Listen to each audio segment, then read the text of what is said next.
Assalamualaikum. Bertemu lagi di channel ini bersama Kang Dagol. Kita lanjutkan dongeng Raga Sukma. Di episode sebelumnya Kang Dagol menceritakan tentang yang namanya Ki Malaka. Beliau yang disebut juga Kiai yang sedang bersilaturahmi katanya kepada saudaranya seorang Demang nih, atau termasuk seorang pemimpin lah masyarakat di waktu itu. Bagaimanakah kelanjutan ceritanya? Mangga kasadayana cara ketan.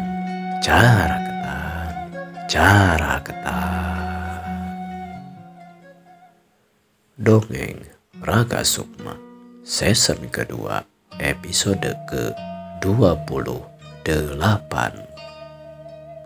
Kemudian sang Demang berkata lagi, "Jadi Ki Adi, Kakang hanya bisa berpesan saja bahwa dalam menjalankan syariat Islam itu bukanlah hanya untuk diri sendiri. Ki Adi pun tahu Islam itu agama hati, karena kita harus khusyuk dan selalu mengingat Allah Subhanahu wa Ta'ala. Namun dalam Islam pun agamanya agama akal, sebab syariat Islam harus sesuai dengan akal. Apakah itu akal sehat manusia ataupun akal yang dalam artian bisa dimengerti dalam syariat. Kenapa? Sebab akal manusia memiliki keterbatasan. Keterbatasan dalam hal ini bisa dalam menentukan hal yang benar dan salah. Terkadang menurut akal itu benar, tapi akibatnya bisa jadi salah. Dan terkadang pula menurut akal itu salah, tapi terkadang akibatnya tidak seperti itu. Intinya, akal manusia tidak bisa menentukan mana benar, mana salah, mana baik, mana buruk. Maka diperlukanlah tuntunan syariat. Tentunya secara logika ini, secara pemikiran ini, maka wajar ketika Tuhan ataupun Allah Subhanahu wa Ta'ala mengutus utusannya untuk liutamima makarimal akhlak, untuk menyempurnakan akhlak manusia. Dalam artian manusia sudah memiliki akhlak, manusia sudah memiliki pemikiran, manusia sudah memiliki peraturan. Namun peraturan manusia, akhlak manusia, hasil jerih payah manusia dalam berpikir itu harus disempurnakan dalam ketentuan benar dan salah.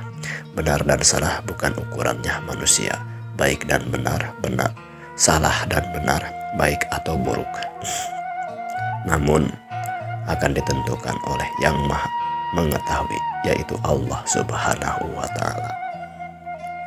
Maka wajar ketika Islam itu dikatakan sebagai agama akal. Yang selanjutnya, Islam itu adalah agama fisik ataupun agama tubuh, karena tidak sah seseorang berniat beribadah kepada Allah hanya niat dalam hati atau menghafalkan prakteknya saja dalam akal, tapi benar-benar harus real dilakukan oleh tubuh. Ini juga sebagai gambaran bahwa ketika kita berbuat baik pun seperti tadi Kakang sampaikan bahwa tidak hanya adanya ubudiyah, tapi juga adanya bukan hanya hablum minallah, tapi juga adanya hablum minannas dan hablum minal alam. Semohon ya Kang, terima kasih atas diingatkannya saya. Dan tentu saja Kakang juga bukan istilahnya mamatahan ngojai kamari atau mamatahan naik monyet. Istilah kata Kakang bukan mamatahan bukan memberitahu orang yang tidak tahu, karena sebenarnya kamu pun sudah tahu. Tapi Kakang lebih kita saling mengingatkan, dalam artian saling menasehati. Bukankah dalam surah Al-Asri dijelaskan watawasau bil haqqi watawasau bis sabri? Sumohon Kang, ya tentu saya akan sangat menerimanya, karena faham yang saya miliki atau pengertian yang saya yang saya pahami belum tentu sesuai dengan pemahaman orang lain, terutama dalam kita mengartikan, menafsirkan nilai-nilai ilmu-ilmu agama sebagai bekal untuk kehidupan manusia di alam dunia ini. Tentu kalau dalam bahasa Sunda terkadang luang itu tumbuhnya daripada orang. Luang pengalaman ataupun pemahaman bisa tumbuh itu kadang-kadang dari untuk wasilah dari ngobrol, manfaat dari ngobrol, kita berdiskusi istilahnya, ataupun berbeda paham, itu tidak jadi masalah. Bahkan di zaman Rasul pun terkadang suka banyak perbedaan pendapat, tapi bukan menjadi perbedaan, tapi justru jadi saling melengkapi. Selain itu, Kakang lihat kamu lebih banyak menyendiri, seolah-olah sepertinya kamu ini sedang menempuh jalan sufi ataupun ilmu tasawuf, menyepikan diri, menghilangkan keinginan duniawi untuk lebih mengharapkan ukhrawi. Tapi bukan berarti kamu harus meninggalkan kehidupan dunia, sebab agama itu ada, syariat itu diturunkan untuk bekal manusia hidup di dunia, sehingga nanti di akhirat dia sudah memiliki bekal pahala. Ladang dari mana? Hasil dari apa? Hasil usaha kita mendekatkan diri kepada Allah di dunia. Artinya agama itu bukan untuk di akhirat, tapi untuk di dunia, mengumpulkan pahala dengan jalan syariat Islam untuk bekal nanti setelah kehidupan di dunia ini atau setelah mati. Bahkan saking tidak boleh melupakannya kita terhadap urusan dunia, bukankah banyak ayat-ayat yang disampaikan, dan mungkin dan pasti kamu juga Ki Adi pernah mendengar bahwa Allah mengingatkan kita untuk selalu mencari pahala akhirat, tapi tidak melupakan perkara duniawi. Allah juga memerintahkan kita untuk mencari perkara duniawi, tapi jangan melupakan akhirat. Artinya kita harus seimbang dalam berusaha mencari kesuksesan di dunia dan keselamatan di akhirat. Bahkan ada doa yang sangat baik dan dianjurkan diperbanyak oleh setiap muslim. Di antaranya doa Rabbana atina fid dunya hasanah wa fil akhirati hasanah wa qina adzabannar. Kita bisa melihatnya bahwa yang pertama di doa itu adalah fid dunya hasanah, sukses. Kalau dalam artian bahasa kita atau dalam kondisi ukuran duniawi, artinya hasil dalam keadaan baik perkara-perkara duniawi. Tapi dalam kebaikan artinya ketika kita berusaha harus hasil, harus menjadi kaya. Tapi kalau tadi akan menjelaskan tidak merugikan orang lain, itu namanya sukses dan hasanah, baik dan berhasil. Jangan dilupakan perkara dunia. Kemudian diikuti dengan wafil akhirati hasanah. Tidak mau Ki Adi juga sudah paham. Kita tidak bisa sodakoh ketika sudah meninggal. Artinya kalau mau sodakoh ya di dunia. Sodakoh dengan apa? Dengan uang, dengan harta kita. Tidak mungkin kita bisa sodakoh kalau tidak menjadi orang kaya.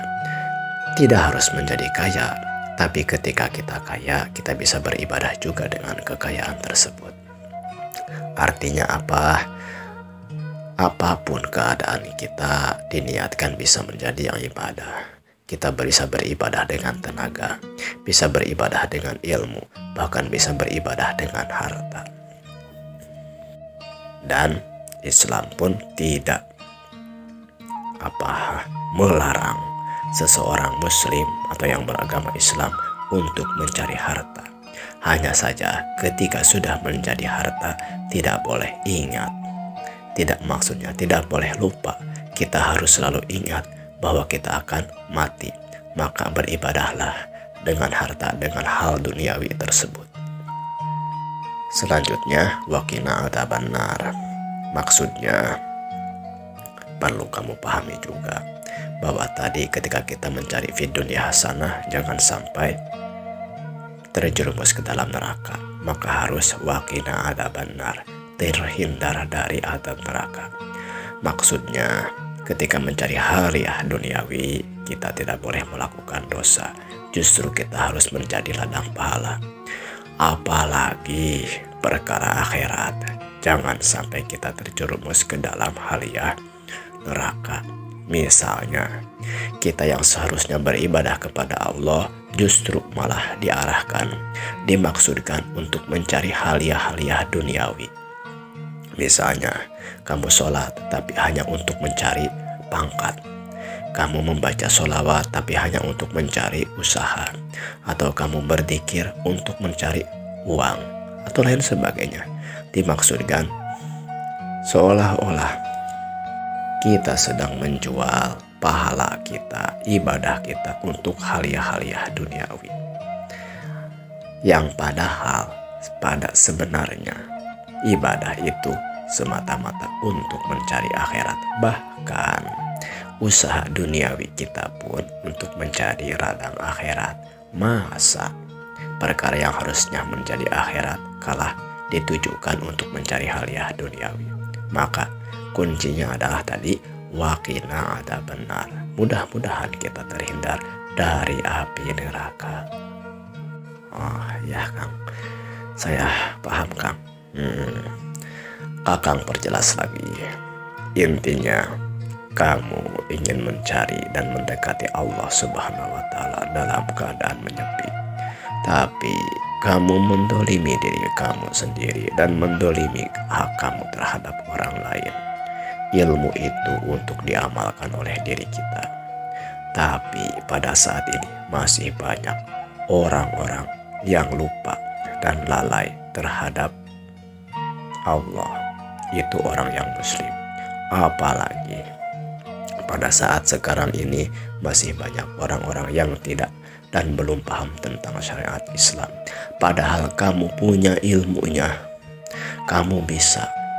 Maka amalkan untuk dirimu dan sebarkan ilmu itu kepada orang lain. Sebagaimana sabda Rasulullah ataupun tugas Rasulullah bahwa Islam itu ada sebagai rahmatan lil alamin, menjadi kasih sayang bagi seluruh alam. Ingat, menjadi kasih sayang bagi seluruh alam, bukan menjadi perpecahan, apalagi menjadi peperangan.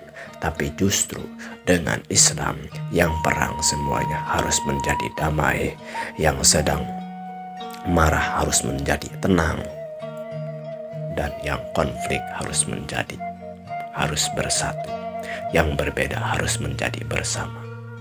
Itulah Islam sebagai rahmatan lil alamin. Selanjutnya, kakak ataupun saudara tertua dari Pak Kiai tersebut terus memberikan petuah-petuah yang sangat menenangkan bagi hati Kiai ataupun Ki Malaka yang pada saat itu sedang menemuinya itu. Beberapa saat kemudian sang demang ini kemudian berkata, "Jadi bukannya Kakang tidak senang ataupun tidak rindu, Kakang masih ingin berbicara dengan kamu, masih ingin bergobrol dengan kamu. Tapi karena Kakang tentunya masih ada tugas, apalagi pada saat ini Kakang harus menemui sebuah pertemuan yang mengurus tentang dakwah Islam dan juga kepentingan masyarakat. Jadi Ki Adi, silakan kalau mau singgah dulu di sini. Tapi Kakang juga ini sepertinya akan menginap di luar, jadi mungkin hari ini tidak akan pulang malam ini. Tapi kalau kamu ingin tinggal, ingin menginap, Kakang sangat senang sekali. Tapi kalaupun kamu mau berpamitan ataupun mau sekedar hanya beristirahat saja, tidak apa-apa, itu terserah kamu saja." "Oh ya Kang, saya paham Kang." "Ya, terima kasih kalau kamu memang paham." Ambu. "Ya Ujang." "Ambu, sini sebentar." "Mangga Ujang, ada apa?" "Ambu, saya masih ada yang harus dikerjakan di luar. Ini nitip adik saya."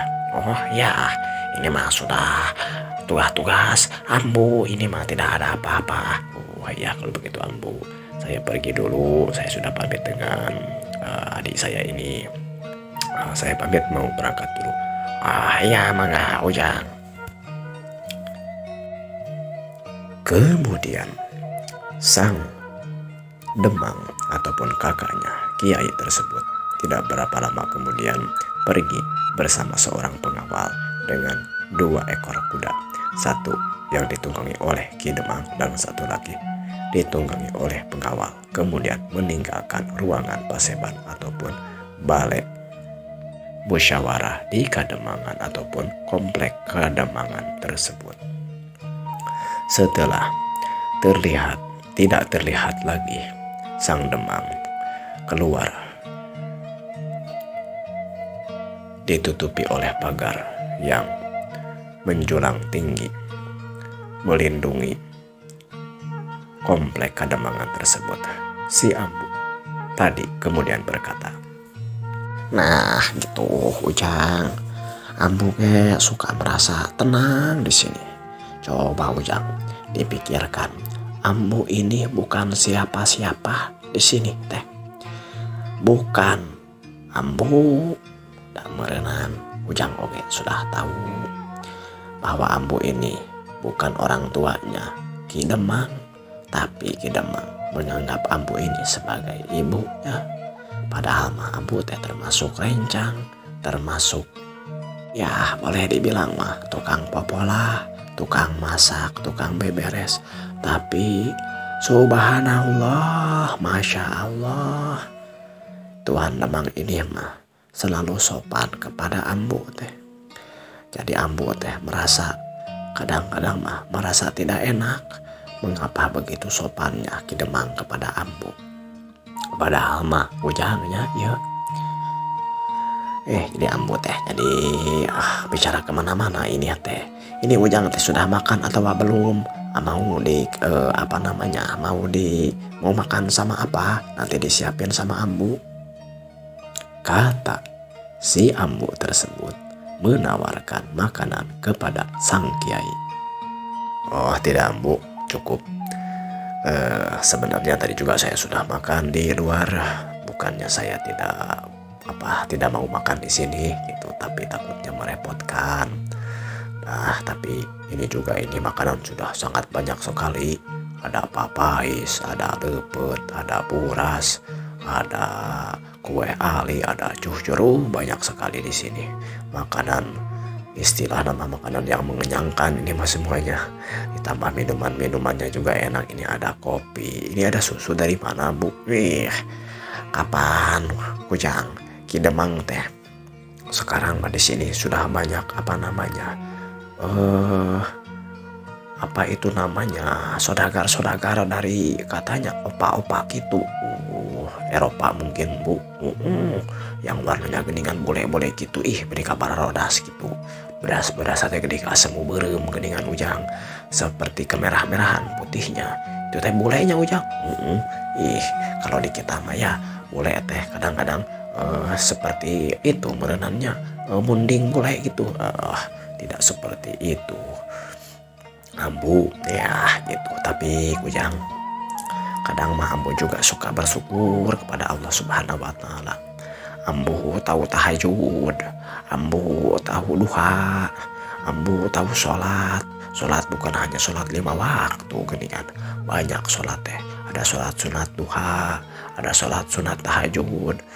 Padahal ambu mah dulu ujang, ambu itu waktu kecil itu sudah sudah ditinggalin sama kedua orang tua. Menikah sedih ambu teh sebenarnya mah sudah ditinggal oleh orang tua. Bapak sudah meninggal ketika ambu katanya baru 2 tahun. Emak juga ambu 2 tahun kemudian berenang ke ambu masih 4 tahun atau 5 tahunan sama sudah meninggal. Ambu teh tinggal diurusin sama si Uwa. Si Uwa teh atuh da merenya ieu mah cerita ambu ya. Si Uwa teh banyak anaknya teh. Ada kena 12 mah meureunan, tambah ambu meureun jadi 13. Ditambah adik ambu itu teh si teteh, teteh ambu. Ya udah gede ari si teteh mah. Itu diurusin sama si Uwa jadi banyak. Tong moroni istilah nama ambu, yang istilah nama apa namanya keponakan.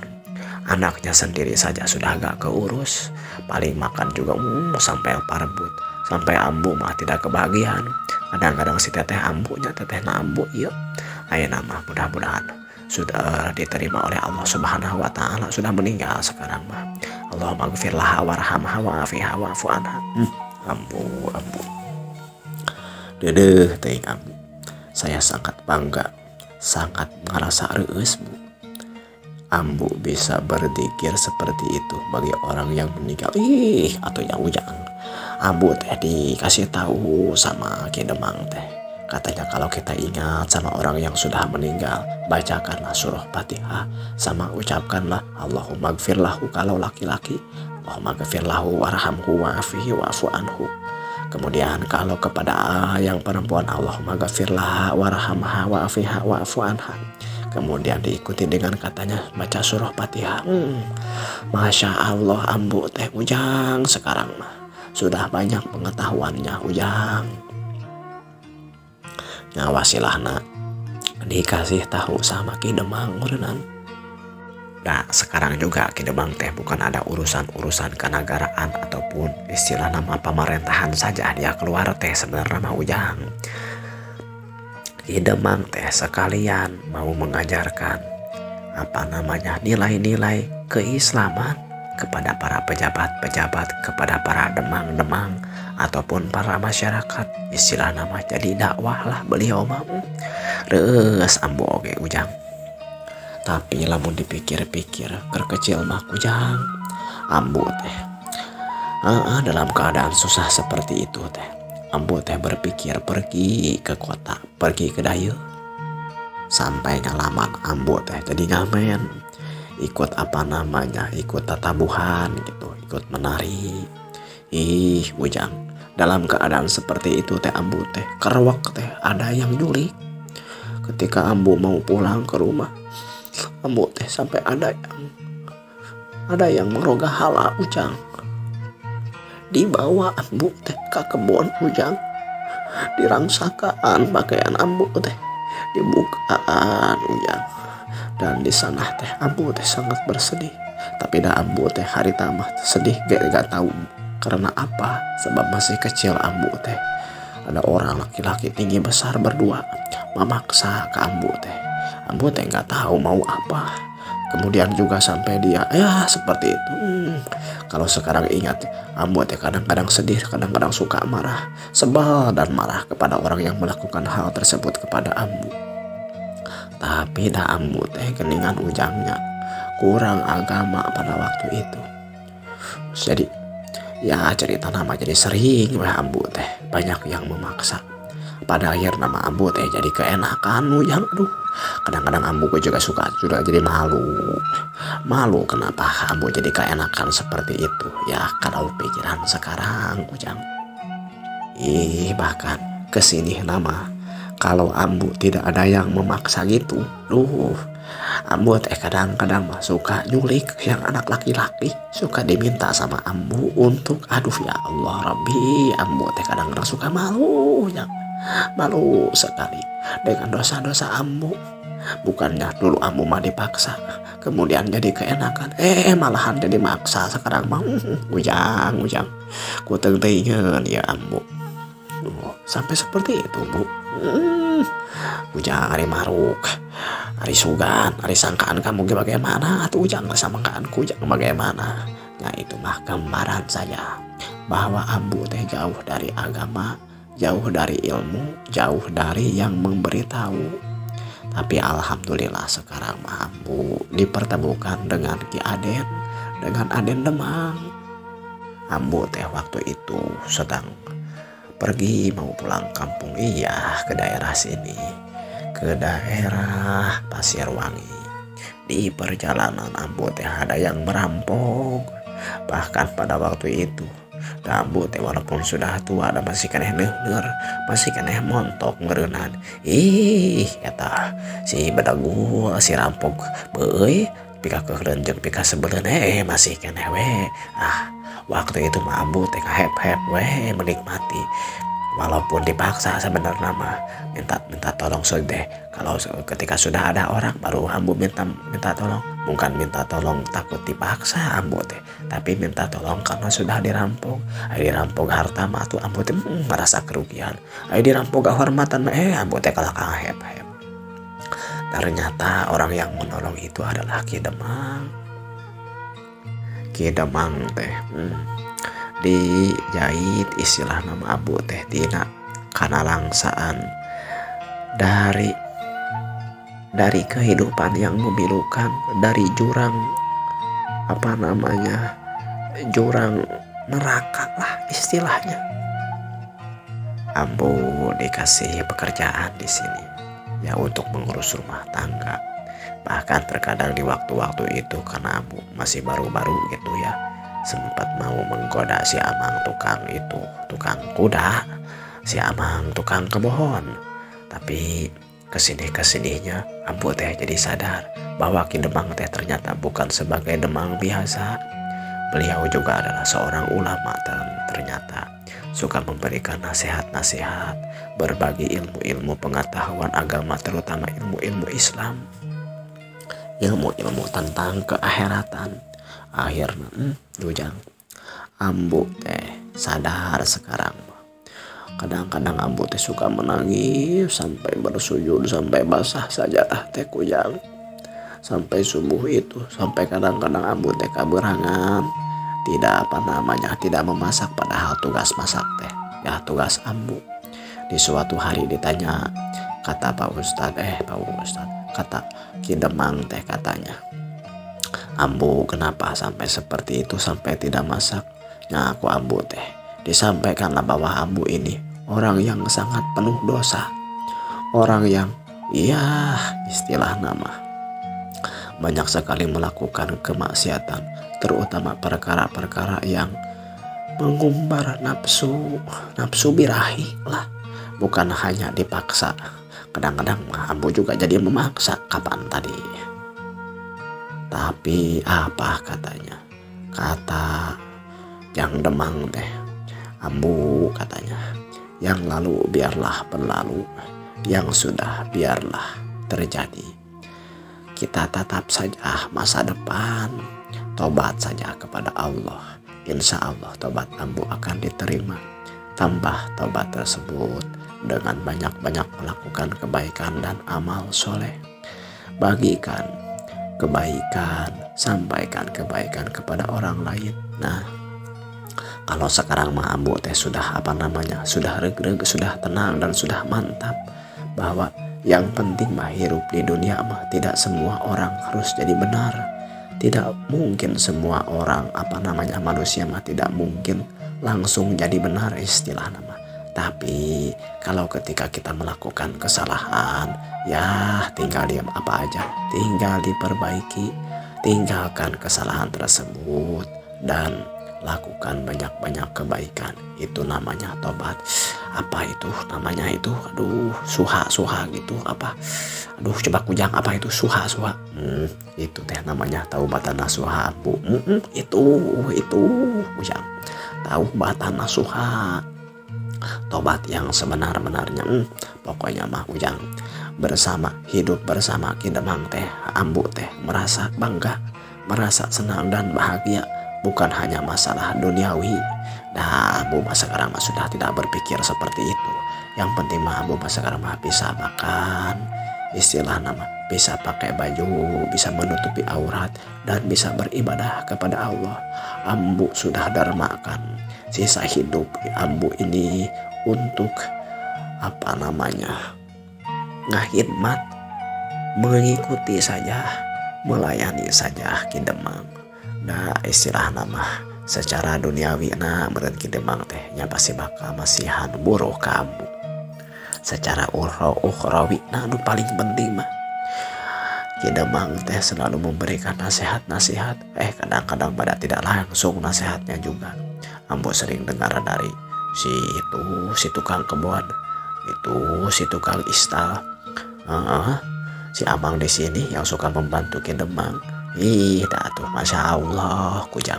Mereka walaupun tukang kebun, perkataannya sangat menenangkan hati. Ya syukur atuh Ambu, alhamdulillah.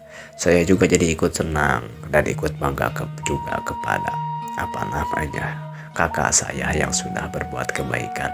Dan sangat senang juga kalau memang istilah nama bisa katampi bisa diterima oleh orang yang menerimanya. Ya diantaranya mungkin Ambu kujang. Bukan diterimakan saja itu mah, tapi sangat berterima kasih sekali. Makanya kujang Ambu mah daka itu kaki Demang teh sudah tidak dianggap lagi sebagai juragan. Nah beliaunya juga kepada Ambu menganggapnya juga sebagai ibu, katanya ibu yang sudah meninggal. Ambu teh kadang-kadang suka menangis kalau ikut bersama diajak untuk jaro kepada makam Ki Demang gitu. Ambu teh berterima kasih bahwa ke Enden gitu. Enden Ambu uminya Ki Demang yang merenang uminya Enden juga bahwa sudah bisa melahirkan, sudah bisa mengurus mensolehkan putra-putri yang bisa menasehati Ambu. Bahkan ke anak-anaknya juga sudah Ambu anggap sebagai cucu Ambu sendiri di sini teh. Cuman hari ini mah lagi itu katanya lagi pergi ke mertuanya Ki Demang ataupun ke ibu ya ke kakeknya itu di Dayeuh. Karena sekalian katanya ada pertemuan di sana. Ya makanya tadi Ki Demang juga geningan buru-buru mau pergi itu teh ya, sambil menemui keluarganya, sambil menemui juga mertuanya, sambil menemui melaksanakan tugas-tugasnya gitu. Itu teh kujang. Adik kujang teh sekarang teh mau nginep di sini teh atau gimana? Tidak Bu, saya teh kesini mah ya mau silaturahmi saja, karena sudah lama tidak bertemu dengan kakak saya. Ya alhamdulillah sekarang menjadi Demang di sini. Kemudian ya, nah memang ini mah kujang teh asa baru kelihatan sama Ambu teh. Kemana saja tuh ini teh? Ya ada urusan lain lah Ambu. Tapi saya mau minta izin Ambu, kalau ada tempat saya ingin istirahat dulu, saya ingin tidur dulu. Nanti paling sekitar sore saya mau pergi ke Dayeuh, saya juga ingin menemui keluarga saya. Oh gitu kujang. Sok mangga ku Ambu ini disiapin ya. Setelah itu kemudian si Ambu pun pergi meninggalkan kiai itu untuk menyiapkan suatu ruangan sebagai tempat istirahatnya kiai di rumah Demang tersebut.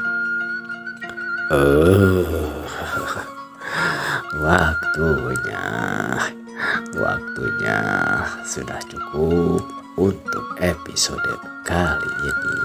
Semoga terhibur ya, minimal untuk mengisi waktu lah, sambil menemani kegiatan kita. Mudah-mudahan bisa menjadi bahasa Sunda nama jantan pang beberahmana. Kita bertemu lagi di episode selanjutnya. Like, komen, dan subscribe-nya di atas Kukang Dagol. Wilujeng patepang dui permio.